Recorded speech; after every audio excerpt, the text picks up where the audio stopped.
What's going on? It's Justeeni here. I decided to challenge the best Cymanti player in the world with Imperius. So far as of recording this, we've played 6 games, 3 games with me hosting, 3 with them hosting to keep things fair and balanced.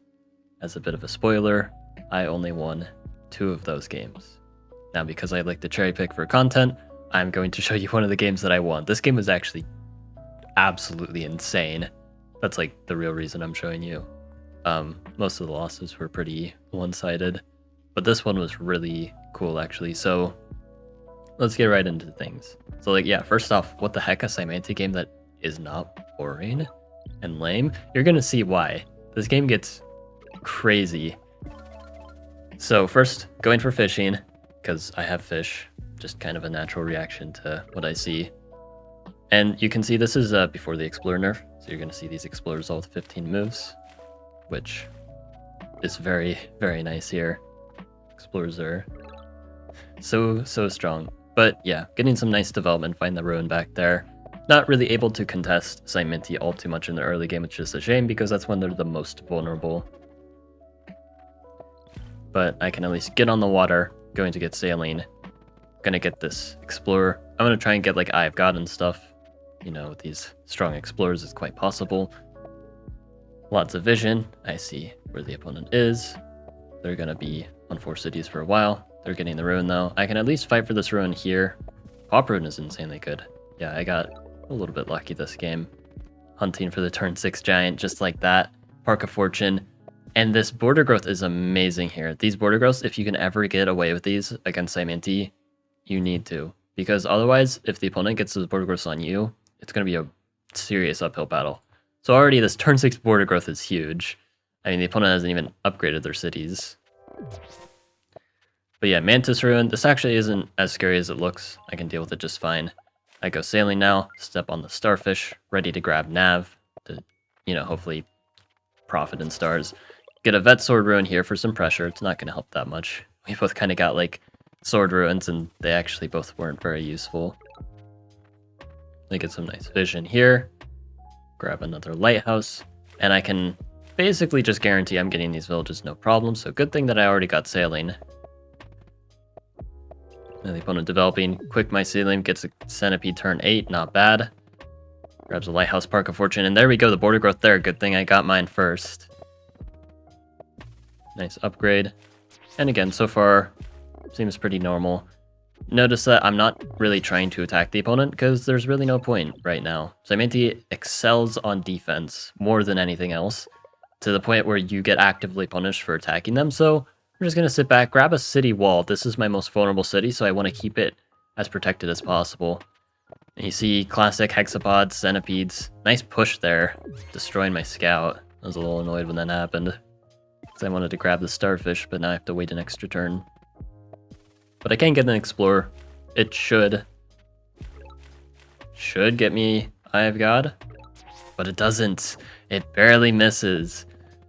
So, you know, a little bit of bad luck to cancel all the good luck I've been getting this game so far. And yeah, the centipedes are going to ensure that they're getting this village no problem. And again, more hexapods. But now this bomber is huge. Gets a ton of juicy value here, and it's gonna just stop Cymanti from like encroaching on me. So this bomber is amazing, and it's also pressuring the city.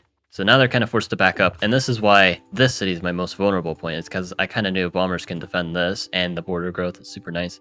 So this is where they're going to try to attack. And now I go math. I go for catapults, because again, this city wall, just grab catapults to defend. Which I know is kind of, it sounds a little crazy against hexapods, but like, it's actually really hard for the hexapods to reach. So they go for the centipede though, siege, but I have the catapult ready, so I can unsiege. They're kind of going all in here, and I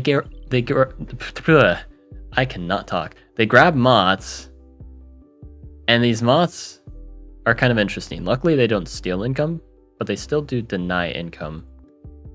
And that means this border growth city is a bit of a target. It was still absolutely worth getting this border growth city, don't get me wrong, but they're going to try to punish me for it.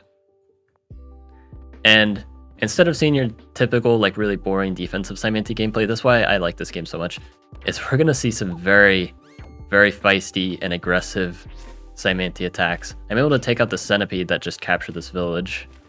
Well, they do keep the village, at least I can take out a centipede. But now, the moth invasion begins. And it's going to be a very long moth invasion. Centipede's also trying to be annoying, just poking around at any weaknesses, trying to get at my catapults in any way possible. You know, forcing my giants to respond in awkward ways. I'm able to get another giant push. Normally I would advise getting parks against Cymanti, but like, I need the giant pushes. I need these to defend my catapults. So yeah, we're getting giants this time. I don't think I'm going to make a single park this game, actually. Maybe I did, maybe I didn't. I don't know. But in this case, these giants are just so necessary for the immediate defense. Nice play there. This tail is unreachable, so he's able to get away with that kill, even though it looks like he shouldn't, because there's like catapults and giants everywhere. And yeah, all these eggs though, these are going to get cleaned up by the bombers, because I'm going to get a second one. And the catapults as well helping out. It's fine if I leave like a couple eggs alive, capturing another city up here. So I've got a nice city advantage, and I'm kind of going here around the opponent in the east. My giant does get taken out, and again, the segment is once again unreachable. Moth strikes again. Hexapod trying to pressure, but they can't get too close because of the bombers. Another moth hits there, dropping a bunch of eggs. And again, I'm able to kind of clear things out. Move this catapult back, which, why did it? Oh yeah, because the hexapod there. Yeah, I kind of have to move the catapult away from that. Capture these villages here. Now I can get the explorer finally on turn 17.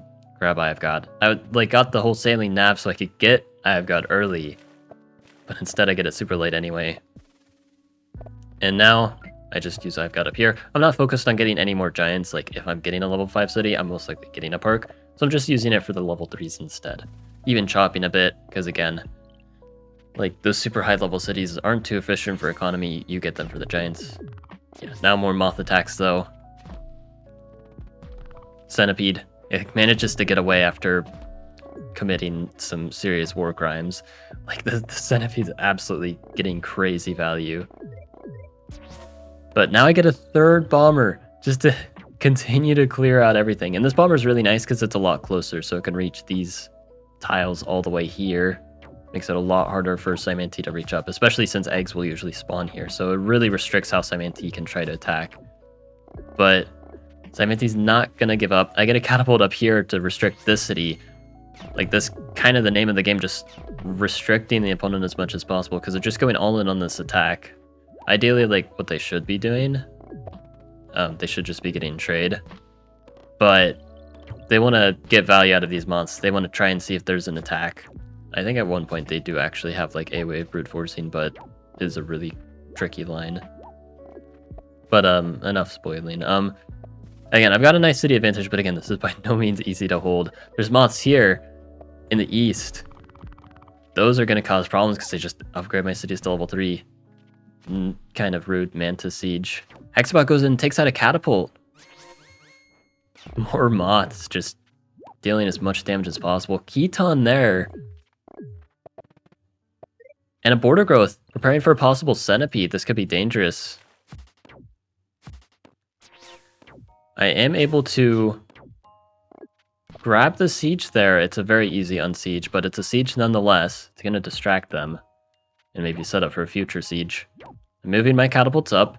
Now, this is a bit of a mistake, moving the catapults up. It's a little preemptive. I want to do this at some point, but right now is not the time. My idea is the way the Hexapod sneak works. It's a bit weird. You can't go through enemy units. The problem, the oversight that I had here is you can just kill both these warriors and then sneak through, kill the catapult, siege my capital, and things get a bit sketchy. And then also they go there. The moth's just continuing to cause problems. Like this pressure's kind of insane, but they actually back off with a hexapod. Again, I'm pretty sure they just should be able to reach a catapult. I trained a catapult on my capital so they couldn't siege. I expected to have to replace the catapult. Now I can grab the siege, and unless there's a centipede push, this is actually unbreakable. I have to deal with these moth eggs, but that's just fine. I get riding because I kind of need riders at this point and roads because I can connect them to my capital, get Grand Bazaar for another emergency giant if possible. But yeah, riding roads would be pretty helpful here because I'm pretty slow to actually do anything, and, you know, Navy alone, while useful, is really hard to win the game with against Cymanti in particular. And even more attacking. Another siege here. It looks like this centipede might be dead though, but there are a lot of eggs and another centipede to pressure this. So this kind of like a big all-in attack here. There's also another attack here.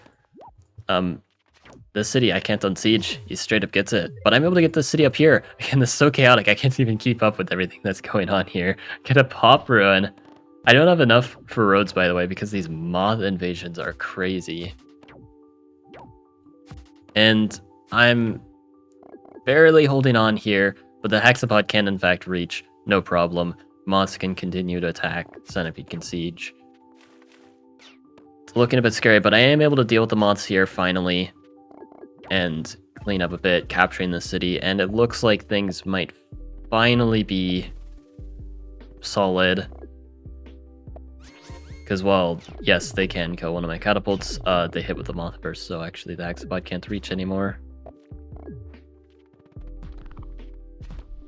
And, oh my goodness, I managed to survive very brutal invasion. You see bombers and catapults, something that you wouldn't expect to beat Cymanti with, normally because it shouldn't work, actually. Like, I'm kind of surprised I won this game.